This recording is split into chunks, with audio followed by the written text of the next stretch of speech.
Quero que você abra a sua Bíblia em Mateus, capítulo 26. Eu tenho dito aqui na igreja que Deus deu aos pastores uma tarefa maravilhosa. Maravilhosa. A Bíblia diz, em 1 Timóteo 3, que aquele que deseja o episcopado, deseja uma excelente obra. É uma obra maravilhosa, mas ao mesmo tempo é uma obra muito difícil, porque o que Deus nos deu foi a tarefa de dizer o que Ele disse e de repetir de uma maneira que você possa compreender, atualizar aquilo que Ele disse em outro momento da história. Isso às vezes não soa bem. Às vezes acaba um culto e as pessoas dizem: pastor, o senhor falou para mim, o senhor falou da minha vida. Mas na realidade, irmãos, a gente sabe que quando Deus fala, a sensação que a gente tem é que alguém dedurou a gente, né? Eu costumo dizer aqui na igreja também que o maior dedo duro da igreja está entre nós, Espírito Santo. Como Ele gosta de contar os nossos problemas para os outros sem dizer que somos nós. Não é verdade? Mas quando Ele faz isso é porque Ele quer na realidade nos sarar, nos curar. Então gostaria que você aceitasse essa palavra de hoje, não como um ataque, uma afronta, porque às vezes parece que o pastor está pregando dizendo que ele faz e você não dá conta de fazer. Mas não é esse o objetivo. Eu digo sempre para os irmãos da igreja que quando eu prego na igreja, Deus pregou primeiro para mim. Então aquilo primeiro me tocou, mexeu com o meu coração, me fez pensar, me fez raciocinar. Às vezes me incomodou, às vezes me fez até mal. Só depois é que aquilo transformou em uma mensagem para eu trazer para você. Logo, eu não vim te acusar. Eu vim dividir o que Deus falou comigo, o que Deus falou com os profetas, e Ele quer falar com você essa noite. Amém? Mateus 26, versículo 36. Então chegou Jesus com eles a um lugar chamado Getsêmani e disse aos seus discípulos: assentai-vos aqui enquanto eu vou além orar. Levando consigo Pedro e os 2 filhos de Zebedeu, começou a entristecer-se e angustiar-se muito. Então lhes disse: a minha alma está cheia de tristeza até a morte, ficai aqui e velai comigo. E indo um pouco mais para diante, prostrou-se com seu rosto, orando e dizendo: meu Pai, se é possível, passa de mim este cálice. Todavia não seja como eu quero, mas como tu queres. E voltando para os seus discípulos, achou-os, o quê? Dormindo, adormecidos, cochilando. E disse a Pedro: nenhuma hora pudeste velar comigo? Vigiai e orai, para que não entreis em tentação. Na verdade, o espírito está pronto, mas a carne é fraca. Indo segunda vez, orou dizendo: Pai, se este cálice não pode passar de mim, e se eu beber, faça a tua vontade. Voltando, os achou outra vez dormindo, porque os seus olhos estavam pesados. Deixando-os de novo, foi orar pela terceira vez, dizendo as mesmas palavras. Então chegou junto aos seus discípulos e disse: dormi agora e repousai. Eis que é chegada a hora e o Filho do Homem será entregue na mão dos pecadores. Não feche a Bíblia, feche teus olhos. Senhor Deus, nós louvamos o Teu nome pela Tua palavra. Nós entendemos que a Tua palavra, ela está sempre presente em nossa vida. De alguma forma, Senhor, eu entendo que a semente que será lançada hoje alcançará corações. E é isso que eu peço ao Senhor. Talvez ela não possa gerar hoje vida, mas que no futuro, que, ó Deus, daqui a algum tempo, essa palavra possa nascer, germinar e gerar frutos no coração das pessoas. Que o Senhor nos abençoe, Senhor, e que os vigias do Senhor estejam aqui. Ó Deus, aqueles que guardam a Tua palavra para que ela não saia deturpada estejam aqui. E aqueles que purificam a Tua presença estejam aqui. Para que, ó Deus, a Tua palavra chegue ao nosso coração assim como saiu da Tua boca. E seja, Senhor, uma arma, um instrumento do Senhor para nos limpar, para nos purificar e para nos fazer maiores e mais fortes em Cristo Jesus. Amém. Você já teve a sensação de estar dormindo no lugar errado? Você já teve a sensação de estar dormindo na hora errada? Você já viveu isso? Isso parece até ser comum na vida da gente, é como se fizesse parte até da nossa rotina, sei lá. Às vezes a gente se pega cochilando na hora errada. Se pega cochilando no momento errado, no lugar errado. É fato que quando isso acontece, nós estamos cansados. Porque toda vez que a gente está cansado, a gente tende a dormir. Mas hoje eu quero estar fazendo uma pergunta para você. Se nós estivermos cansados, isso é razão para que nós venhamos a dormir em qualquer situação? O fato de eu estar cansado me dá o direito de dormir em qualquer lugar? Ou o fato de eu estar cansado me dá o direito de dormir diante de qualquer situação? Eu acho que a resposta que logo vem no nosso coração é não. Às vezes nós estamos muito cansados em um lugar público, por exemplo, e nós lutamos naquele lugar público para que a pessoa não perceba que estamos cansados, e a gente vai às vezes arrastando para casa, porque entendemos que não podemos dormir em qualquer lugar. Mas nós acabamos de ler um texto onde discípulos de Jesus dormiram na hora e no lugar errados. E Deus os repreendeu. Na realidade, a Bíblia repreende alguns descansos em horas erradas. E eu gostaria de hoje falar com você sobre alguns sonos que acometem nossa alma e que podem trazer um prejuízo muito grande para nós. Primeiro sono que eu quero citar a você, porque na Bíblia aparece algumas pessoas dormindo em ocasiões erradas, aparece em Jonas no capítulo 1, e eu gostaria que você abrisse lá comigo. No versículo 3, profeta Jonas, capítulo 1, no versículo 3, diz assim: Porém Jonas se levantou para fugir da presença do Senhor para Tarsis, e descendo a Jope, achou o navio que ia para Tarsis. Pegou, pois, a sua passagem, desceu para dentro do navio, para ir com eles para Tarsis, para longe da presença do Senhor. Versículo 4. Mas o Senhor mandou ao mar um grande vento, e fez-se no mar uma forte tempestade, e o navio estava a ponto de quebrar-se. Então temeram os marinheiros, clamavam cada um ao seu Deus, e lançaram ao mar as cargas que estavam no navio, para aliviarem o seu peso. Jonas, porém, desceu ao porão do navio, e tendo deitado, dormia um profundo sono. E o mestre do navio chegou-se a ele e disse-lhe: O que tens, dorminhoco? Levanta-te, clama ao teu Deus, talvez assim ele te lembre de nós, para que nós não venhamos a perecer. O que nós encontramos aqui nessa história? Nós vemos um Deus levantando uma tempestade sobre alguém que dorme o sono da fuga, o sono da desobediência, o sono do desapego a uma ordem, do desinteresse à vontade de Deus. Nós encontramos aqui a história de alguém que dorme ministerialmente. Ele tem um chamado, ele tem uma vocação, ele tem uma missão, e Deus o levanta uma grande tempestade, sacode o lugar onde ele está, cria um grande alvoroço para despertar o servo que dorme do seu chamado, que dorme da sua vocação. Essa cochilada de Jonas é extremamente perigosa, meu irmão. É o sono que ameaça muitas pessoas.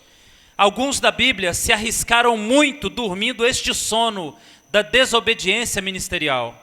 Por exemplo, Abraão deu uma cochilada em um momento da sua vida, e ele entendeu que ele não deveria ficar em Canaã e foi para o Egito. E quase que o Egito destrói a ele e sua casa e suas promessas. E ele teve que voltar depois de ameaças do faraó. A palavra de Deus nos fala de Moisés, que deu uma cochilada durante a ordem que ele recebeu de Deus para livrar o povo do Egito, e ele por alguma razão não foi cumprir essa ordem, e nessa cochilada, diz a palavra de Deus em Êxodo 4, que Deus desejou matar a Moisés por essa desobediência. Quase custou a sua vida. A palavra de Deus nos fala também de Davi, que tinha um ministério de governar o seu povo com justiça, e ele deu uma cochilada que lhe custou quase 15 anos de guerra. E o que nós enxergamos aqui é que o sono, às vezes, ele é muito perigoso. E alguns em Cristo dormem o sono da chamada ministerial. Eu não sei quantos estão aqui que já receberam a chamada de Deus para fazer a sua obra há 2, 3, 10 anos. E por alguma razão, fingem que não é com Ele. Fingem que não tem a ver com Ele. E dormem um sono, até que Deus provoque uma tempestade em suas vidas, para despertá-los do sono e dizer: acorda, meu filho, eu tenho uma missão para você, e você está dormindo na hora e no lugar errado. Você está dormindo um sono ameaçador para a sua vida ministerial. E hoje eu gostaria de falar com você que dorme o sono de Jonas. Até quando você vai achar que a faculdade vai fazer o seu chamado? Até quando você vai achar que Deus vai usar você depois de casar, depois de se formar? Até quando você vai dormir o sono da desobediência do chamado de Deus? Há sonos que são perigosos para nós. Um outro sono perigoso é o sono do sumo sacerdote Eli. E eu quero ler com você em 1 Samuel, capítulo 3, versículo 2. Nos conta a história do sumo sacerdote Eli e um menino chamado Samuel. E no versículo 2 do capítulo 3 de 1 Samuel diz: sucedeu naquele dia que, estando Eli deitado no seu lugar, e os seus olhos começavam a escurecer, pois não podia ver, e estando também já deitado Samuel, antes que as lâmpadas de Deus se apagassem no templo do Senhor, onde estava a arca de Deus, o Senhor chamou a Samuel e disse: Samuel, eis-me aqui. E correu a Eli e disse: eis-me aqui, por que tu me chamaste? Mas Eli disse: não te chamei, torna para deitar-te, volta para o teu lugar. E ele foi e deitou-se. O que nós vemos aqui? Nós vemos Deus escolhendo um substituto para um sumo sacerdote, escolhendo um substituto para aquele que ouvia a sua voz, escolhendo um substituto para alguém que teve um chamado de ouvir a sua voz, porque esse que havia sido chamado dormia o sono da indiferença com Deus. A Bíblia nos diz que o sumo sacerdote Eli via os seus filhos cometerem pecados e erros continuamente no templo, e ele fazia vistas grossas a tudo aquilo que era pecado dos seus próprios filhos. E o sumo sacerdote, que deveria tomar providências de santificar o templo, de manter as luzes do templo acesas, que representavam a presença do Espírito, dormia o sono da indiferença. Eu gostaria de dizer a você que esse sono de não dar ouvidos à voz de Deus e ser indiferente com ordens de Deus é um sono desclassificatório. Este sono é uma rebelião contra Deus. E as pessoas na Bíblia que viveram este sono foram considerados desclassificados e dignos de substituição, porque Deus não se agrada de servos que fazem vista grossa a situações que eles deveriam estar atentos.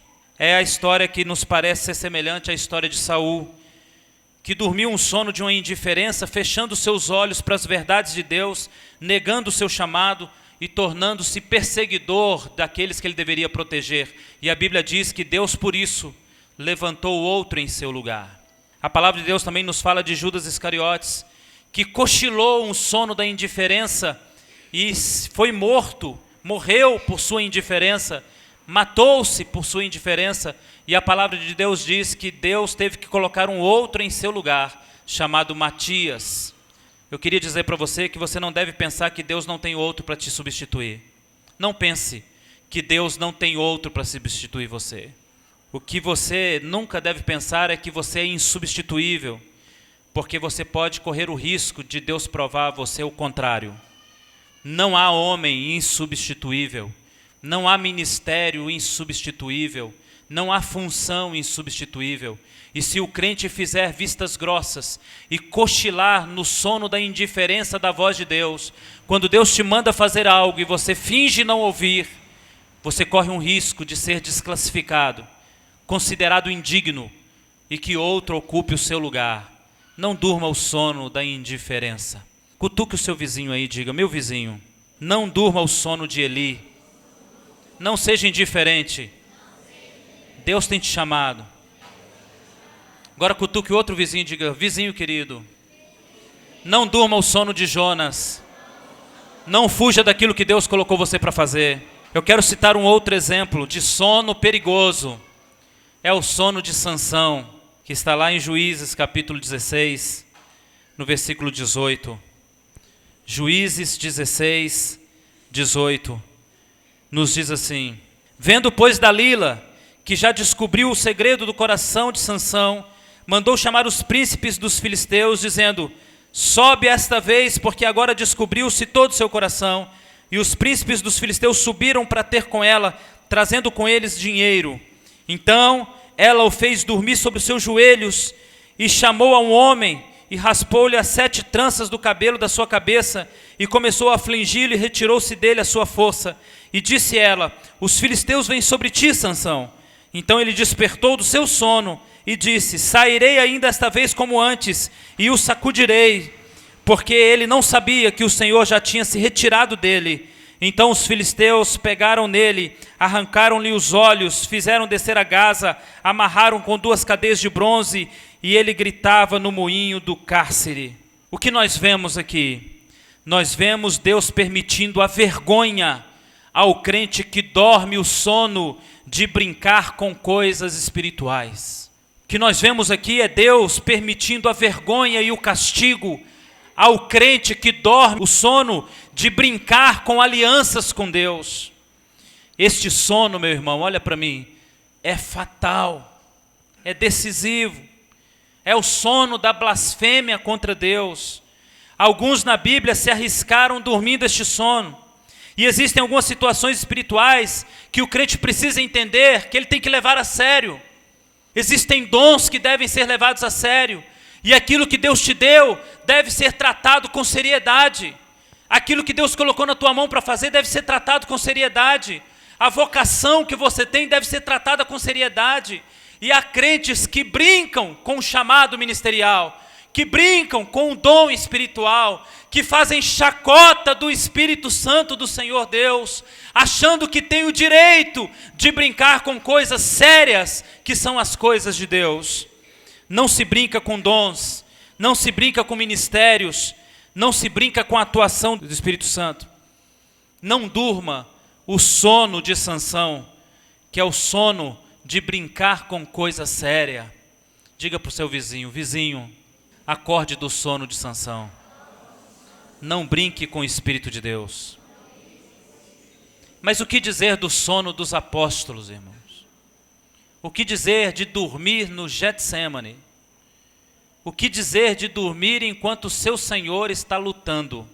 O que mais me preocupa nesse contexto dos apóstolos dormindo no Getsêmani é que Getsêmani significa lugar de prensar azeitonas. É o lugar onde se prensava azeitonas para tirar azeite. Tirava-se dali 3 azeites, para as lâmpadas, para remédio e para unção sacerdotal. Aquele lugar era uma espécie de prensa de Deus, de sinônimo de luta espiritual.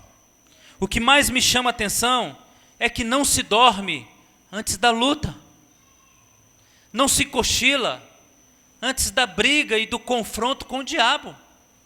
Não se dorme debaixo de ameaças satânicas. Não se cochila quando o diabo acabou de ameaçar você. Não se dorme quando o diabo acabou de estender sua espada para a briga. Não se dorme quando os exércitos inimigos estão enfileirados para a guerra. Não se dorme no Getsêmani.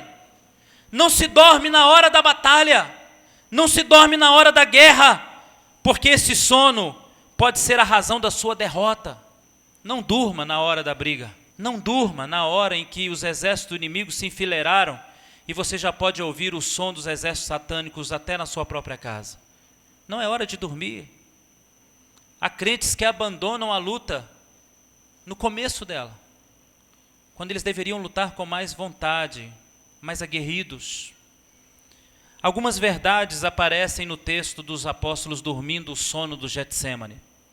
A primeira verdade é que eles dormiam porque a hora era avançada, era tarde. Eles, na verdade, estão passando para nós uma coisa assim: nós já fizemos tanto o dia inteiro, é hora de descansar. Eles dormiram porque o dia inteiro eles passaram preparando-se para a ceia do Senhor. Eles fizeram todos os preparativos, e essa história nos conta que eles tinham um sentimento: não é hora de luta, Senhor. Oh meu Deus, estou cansado, não é hora de luta. Eu passei um tempo inteiro lutando, o dia inteiro matando um leão. Agora na hora do meu descanso, não era momento de orar, era momento de dormir, era momento de descansar. Mas há um texto na palavra de Deus que chama muito a minha atenção concernente a essa coisa da hora que o diabo escolhe brigar com a gente. A hora em que Deus resolve permitir uma luta espiritual. E é um texto que fala da vinda de Jesus. Está em Mateus 24, 44, onde o Senhor diz assim: na hora em que não pensais, virá o Filho do Homem. Esse texto me faz refletir uma coisa: as coisas espirituais geralmente acontecem numa hora que nós não pensamos, numa hora em que nós não esperamos e numa hora que nós não desejamos. Mas mais sério do que isso, a luta espiritual tem uma característica interessante. O inimigo é visto como um leão que ruge ao nosso derredor. E o leão, ele tem uma artimanha. Ele sempre persegue a presa mais cansada. Na realidade, quando estamos mais cansados, é que devemos estar mais atentos para a luta. Na hora que nós estamos mais cansados e fadigados, é que devemos estar mais atentos para a briga. Veja que Jesus passou com eles um dia inteiro, um início de noite, e no começo da madrugada, ele chama os discípulos e diz: intercedam comigo. Jesus estava ensinando algo para nós, irmão. Olha como nós estamos cansados, viramos uma presa para o inimigo. Olha como nós estamos fadigados, chegou a hora do inimigo agir na nossa vida. Olha como nós estamos estressados, como foi difícil esse dia. Fiquem atentos, porque viramos o alvo do leão. É exatamente isso que Jesus está dizendo aos apóstolos. A briga começa quando nós estamos mais cansados. Olha o que diz Efésios 3:14. É uma palavra do apóstolo Paulo que eu acho fantástica. Ele diz: por esta razão eu dobro meus joelhos perante o Pai. Por qual razão? Por entender que não há hora para briga, por entender que não há hora para luta, por entender que o inimigo não dará descanso. E mais do que isso, na hora que eu estou mais cansado, é que o inimigo dará a mim a oportunidade de uma briga mais acirrada. Por isso, irmãos, Hebreus 12:12 serve para mim e para você. Tornai a levantar as vossas mãos cansadas e fortalecer os vossos joelhos vacilantes. Olha para mim, irmão. É no dia, e na hora, e no momento que eu estou mais cansado, que eu devo orar com mais intensidade, vigiar com mais intensidade, porque é nessa hora que eu virei um alvo mais fácil do inimigo. E a ordem de Deus para você está em Hebreus 12:12. Tornai a levantar as vossas mãos cansadas e os vossos joelhos desconjuntados. Torne a fortalecer, porque é nessa hora que o diabo ataca. A segunda verdade de dormir no Getsemane é que eles dormiram porque orar tornou-se uma rotina. Perceba comigo, Jesus orava todo dia. Todo dia, todo dia. Se nós pararmos para refletir, há uma certa acomodação nas coisas espirituais na vida do crente. É como se nós nos acostumássemos com tudo no mundo espiritual. A gente começa a entrar na igreja nos primeiros dias da nossa fé e tudo parece muito brilhante, muito incrível, parece uma festa. E a gente sente a presença de Deus e a gente chora na presença de Deus. Mas basta passar 1 ano e 2 que aquelas coisas começam a ficar costumeiras para nós. Se todo culto é uma bênção, a gente se acostuma com ela. Se todo culto é ruim, a gente também se acostuma com ela. É a síndrome do sapo na panela. Se você pega o sapo e joga na água quente, ele pula.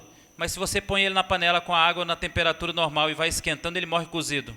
Ele se acostuma. E o crente vive uma espécie de síndrome do sapo. Ele se acostuma com todas as coisas espirituais e vai se acostumando até com a luta. E eles fazem isso de certa forma mecanicamente. Mas a palavra de Deus diz que nós temos que guardar o nosso coração, irmãos. Nós nunca sabemos as razões ocultas do diabo. Por isso nós devemos suplicar sempre. Nós nunca sabemos as razões que o diabo tem para nos perseguir. Às vezes eu paro e penso assim: gente, eu não estou fazendo nada. Para que o diabo está me perseguindo? Eu não sei se você teve essa sensação às vezes. Você fala assim: rapaz, essa semana eu nem parei para orar, eu não estou causando dano nenhum no mundo espiritual. Para que esse cara está me perseguindo? A resposta é simples, meu irmão. Porque o que você já fez trouxe tanto estrago no mundo espiritual que o ódio dele por você é muito grande. E a Bíblia manda você guardar o seu coração e abrir os seus olhos, porque o teu adversário não vai parar nunca, jamais. E há uma palavra em 1 Tessalonicenses 5,17. Orai, como? Sem cessar. Por que orar sem cessar? Para que orar sem cessar? Quantos têm dormido quando deveriam suplicar? Eu quero que você aprenda uma passagem bíblica, meu irmão. Está em Hebreus 11:34. Abra lá sua Bíblia, em Hebreus 11:34. Apagaram a força do fogo, escaparam ao fio da espada, da fraqueza tiraram forças. A Bíblia está falando de homens de fé. E a Bíblia diz que os homens que aparecem na Bíblia que têm fé, tiraram da fraqueza força. Hebreus 11:34. Olha o que diz a palavra de Deus, olha para mim, filhão. A palavra de Deus está nos ensinando que nos momentos de fraqueza nós temos que arrancar força, porque o nosso inimigo não para nunca.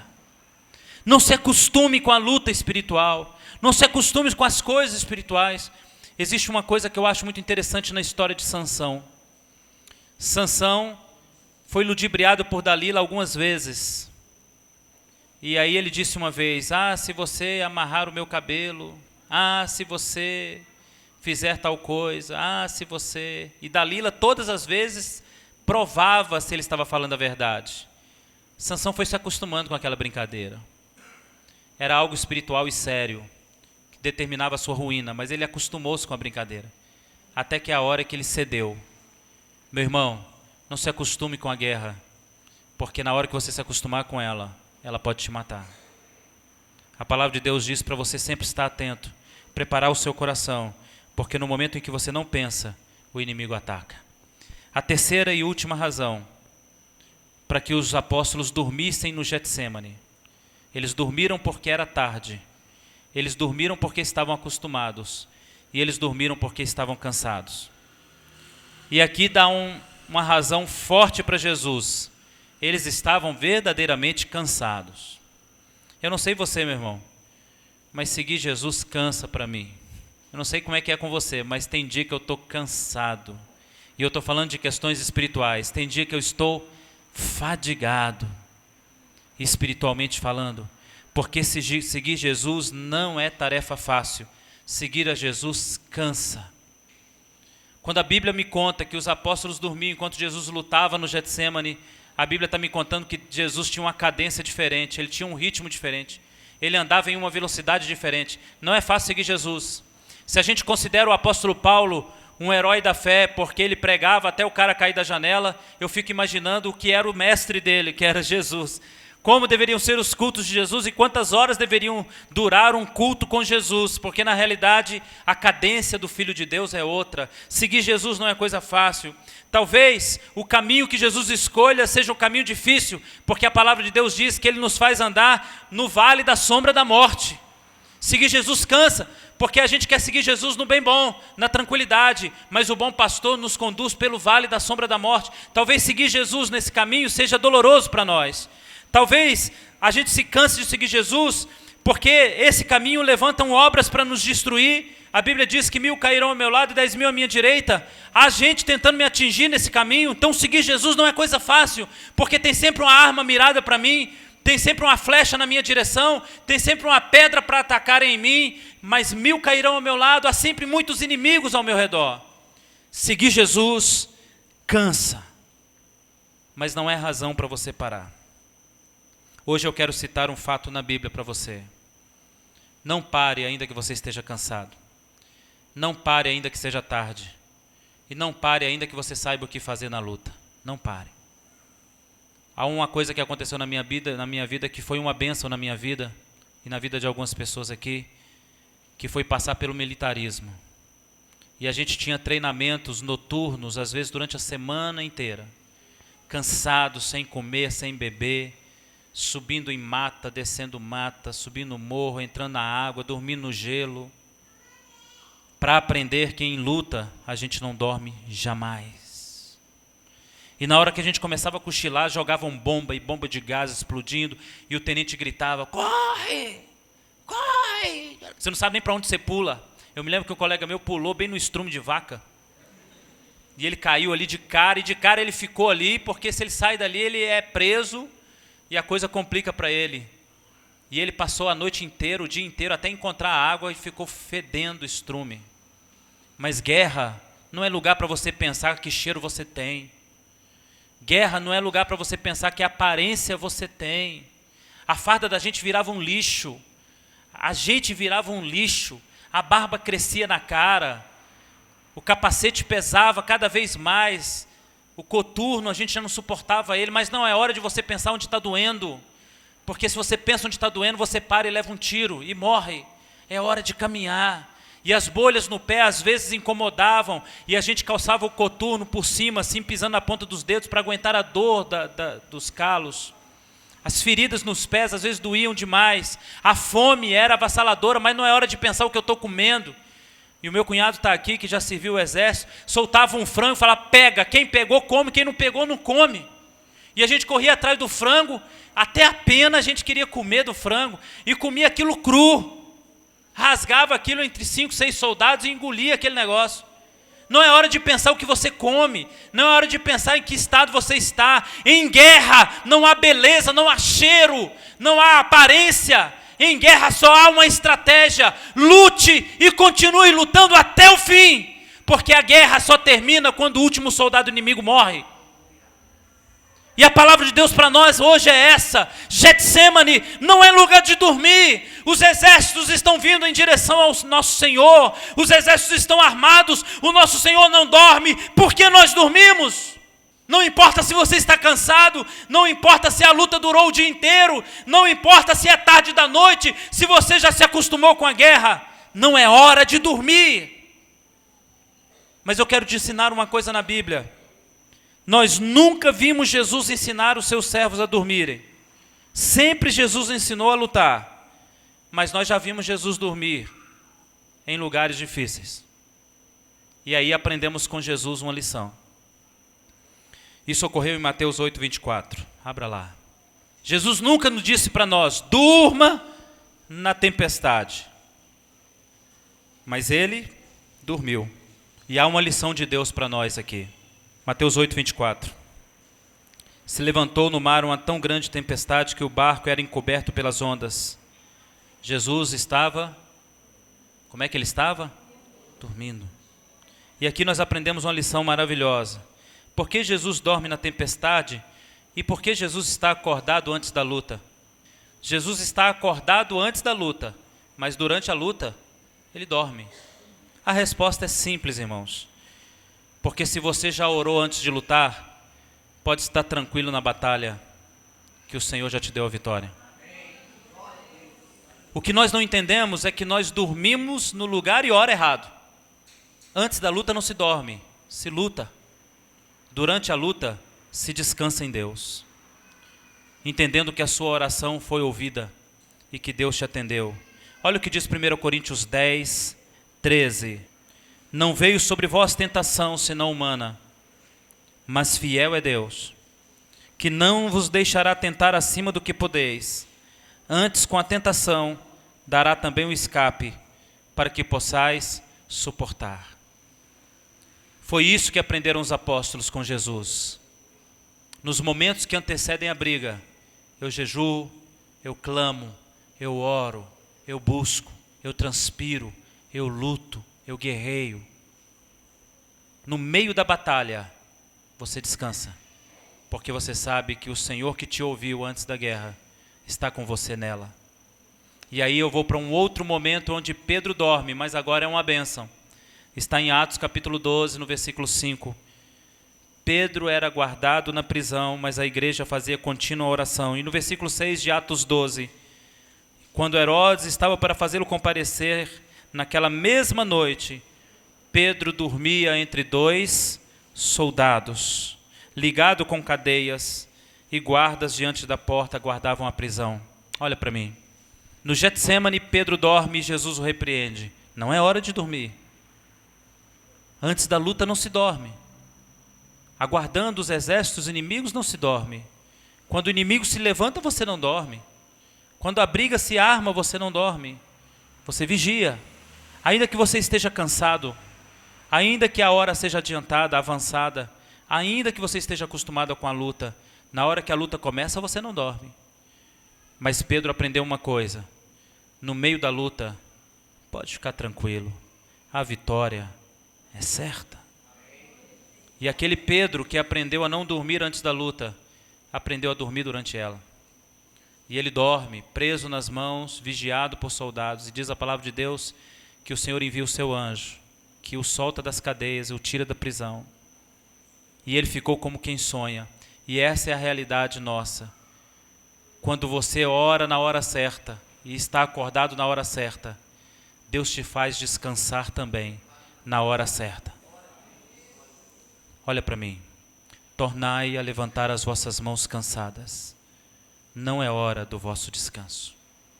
A hora do nosso descanso é quando o Senhor do céu nos dá a ordem: pode descansar, porque a vitória é sua. Essa guerra você não tem que pelejar, essa guerra é minha. Quando Ele diz isso, você entrega, dorme, descansa, que o Senhor faz a obra. Hoje eu tenho um convite para você. Descanse na hora certa. O inimigo, ele está armando ciladas contra você. Descanse na hora certa. Eu tenho certeza que quando eu comecei a falar aqui, você logo pensou: eu durmo em horas erradas também, pastor. Eu durmo em horas erradas.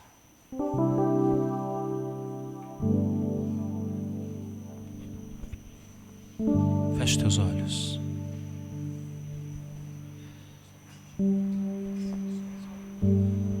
Feche teus olhos, querido. As lutas podem estar se armando contra você. É tão interessante que quando as lutas vêm contra nós, a primeira sensação que temos é de um sono muito grande. Entenda, meu querido, não é hora de dormir. É hora de lutar. Levante sua mão. Vá até a tua casa. E a palavra de Deus para você é: não durma na hora errada. Não durma no Getsemane.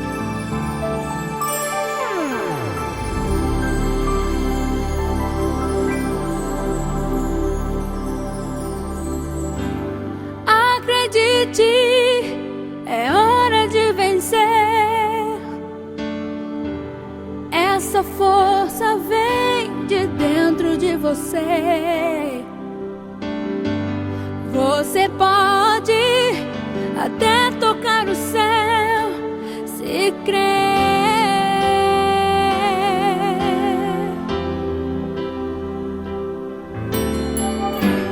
Acredite que nenhum de nós já nasceu com jeito pra super-herói. Nossos sonhos, a gente é quem constrói.